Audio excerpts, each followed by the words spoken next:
Radio started from Mars.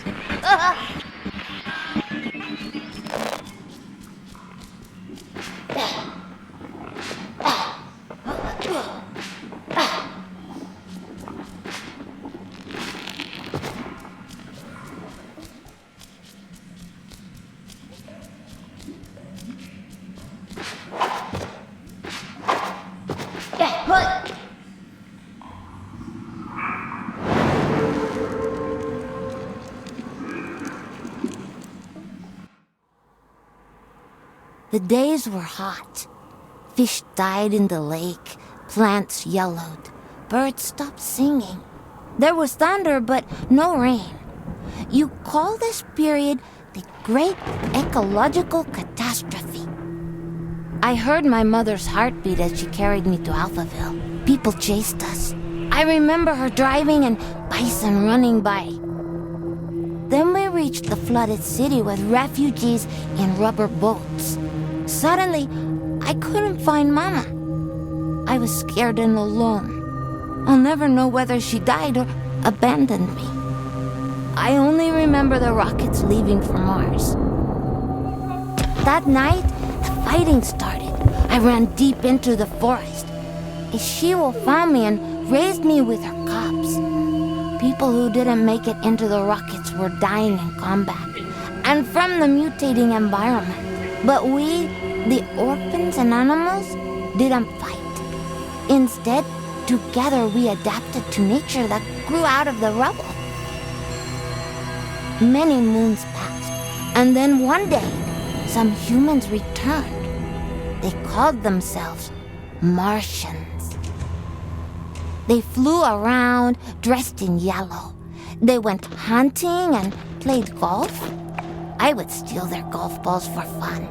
It really upset them. Then one day, I found a dead Martian. I took off his helmet and put it on. There was music playing in it.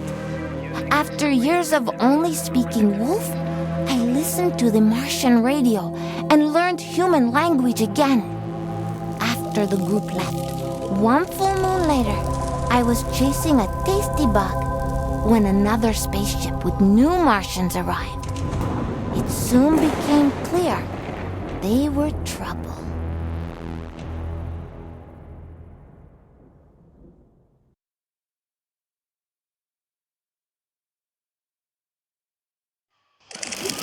Greetings, all you Tesla City Martians out there. You're listening to Radio Nostalgia from Mars, the show for those who miss a morning run in the park, slurping minestrone soup, sailing with the wind in their hair, singing in unison with thousands of people at a music concert, or smelling the coming rain. In other words, the show for the long lost days of Earth.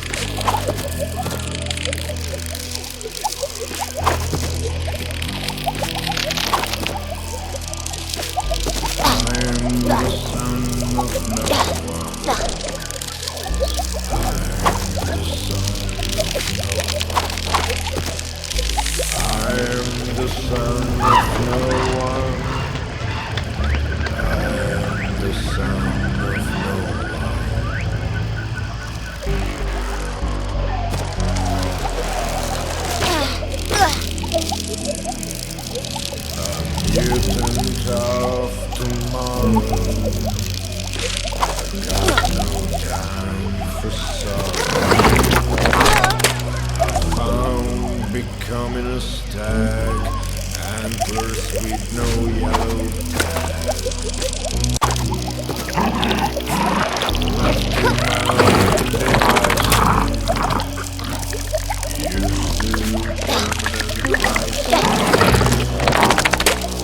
Without race, without creed, I am pure spiritual speed.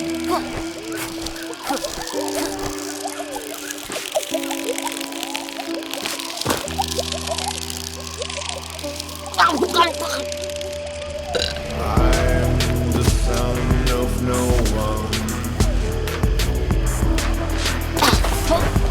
I am the son of no one.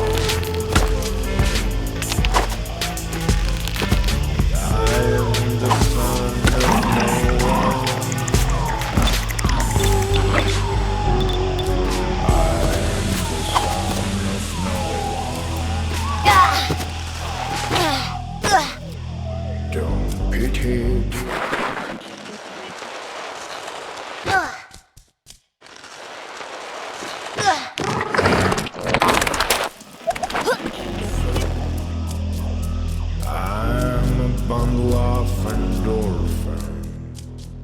These bastards will overcome even the Armageddon. Lungs and legs propel me. You cannot buy or sell me. I move through life like water. No one's son, no one's daughter. I am the son of no one, the son of no one. I am the son of no one. I am the son of no one. Starting off the show with Son of No One, a song I'm fairly certain resonates with many of us orphans of the earth out here in the stuffy depths of space. Speaking of stuffy air, let's attempt to open portal windows to let some fresh air in. It's unbelievable that we have to mention this, but we're living in pressurized domes, people. Breathing recycled air is just the new normal. In totally unrelated news, the memorial of Baroness von Bullenshit will be held in private, and her family asks board members and paparazzi to respectfully stay away from the funeral ceremony being held in the Section C cafeteria on Deck 3 at 7 p.m. Dome time. Alright, on with the show.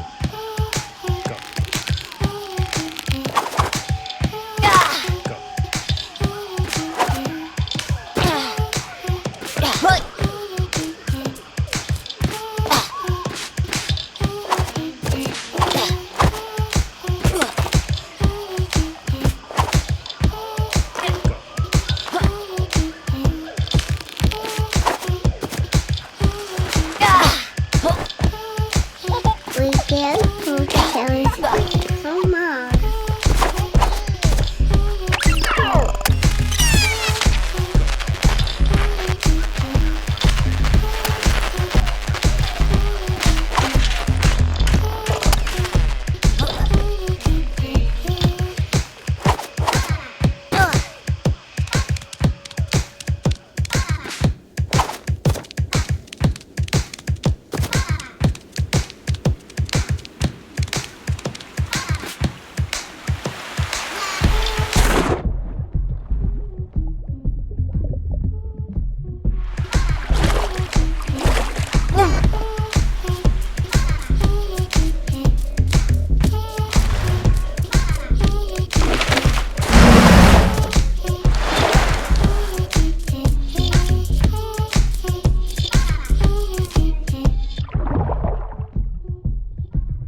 Nostalgia for Mars.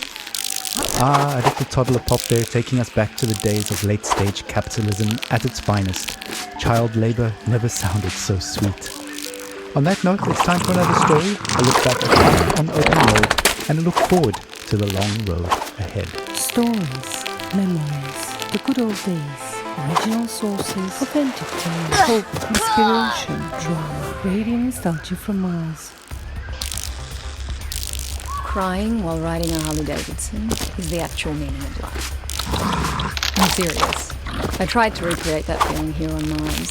So I took a Tesla City Delivery EVA for a spin in Phoenicia Plains, but it's like driving a janky VR simulation. It made me miss riding my motorcycle, my Jolene, even more. At 35, for 30 days in the blistering heat of July, I took a 4,600-mile trip across America on my motorbike. We set off from California, we zigzagged up and down the country, and covered 18 states all the way up to New York City, where I was to take over my father's company. During the trip, the biggest surprise for me was how much of my thinking was practical. Even banal, I just focused on staying alive at 70 miles an hour on two-wheeled with crazy winds buffeting me in all directions. So while my mind was this constant barrage of compulsive thoughts, those thoughts were generally practical. Like, how do I get to that destination before dark? Am I drinking enough water? Am I hydrating? The bigger picture stuff of why am I doing this and what is life about anyway didn't come until later. We started the trip at the peak of California's infamous orange heat wave, and we rode it for 5 days in temperatures you wouldn't believe. Some mornings I'd have sweat dripping from my elbows before we even set off. My eyes hurt from the sun. Sometimes I'd wake up so sore I could barely move. Alejandro. ¿Sí? El bebé no es suyo.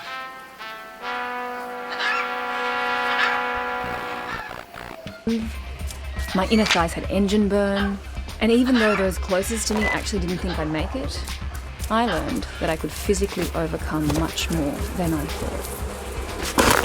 So after that rite of passage, I knew I could take over the company. Instead of being an entitled little brat whose father would pay for her theatre career, I turned the company into a $1 trillion business. And now, here I am with my family on Mars, among the last representatives of humanity in the universe. But aside from this high-minded idealism, because of these damn EVA suits, there's no wind on the highway here. No open-air solitude that makes you feel alone with the world like back on Earth. On Mars, even if you manage to get outside, you're still trapped in the bubble of your own stale air. No matter where you go, isolation clings to you. Unlike the open road, it's an experience of void, not wholeness. There's no dancing asphalt in the heat, and no neon-lit diners, and 2 a.m. omelettes with green bell peppers and yellow cheddar with a side of burnt hash browns, greasy bacon and black coffee. Instead, there's this barren rock and strictly monitored oxygen levels and sterile domes. We live in bubbles within bubbles. I admire how far we've come and how resilient we are, but I wonder, maybe we're just...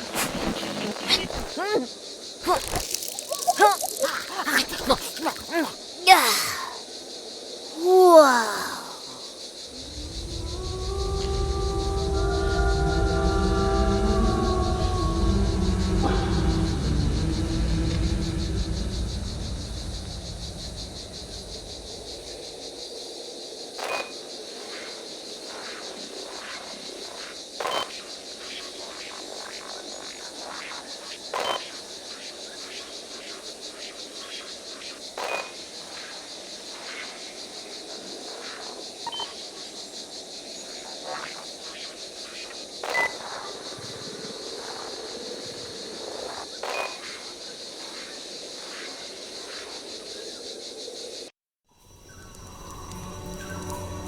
I crouched near 3 members of your Martian expedition.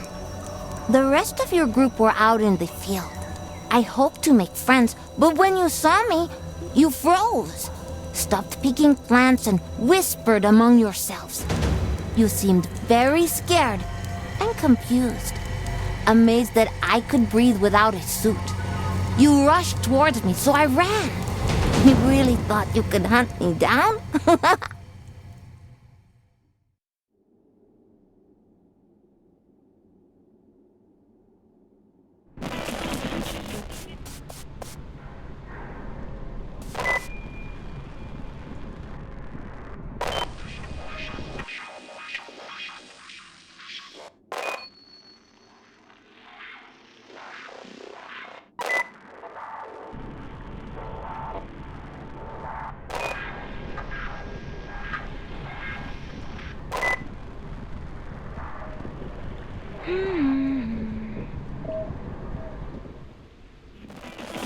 Nostalgia from Mars. Hello all you Martians out there, it's time for another round of Radio Nostalgia from Mars. This Soul's episode is an energetic tour de force of nostalgia from the good old days. Buckle up, buckle down, and enjoy.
raging, Herbert.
Some upbeat grooves for some upbeat news.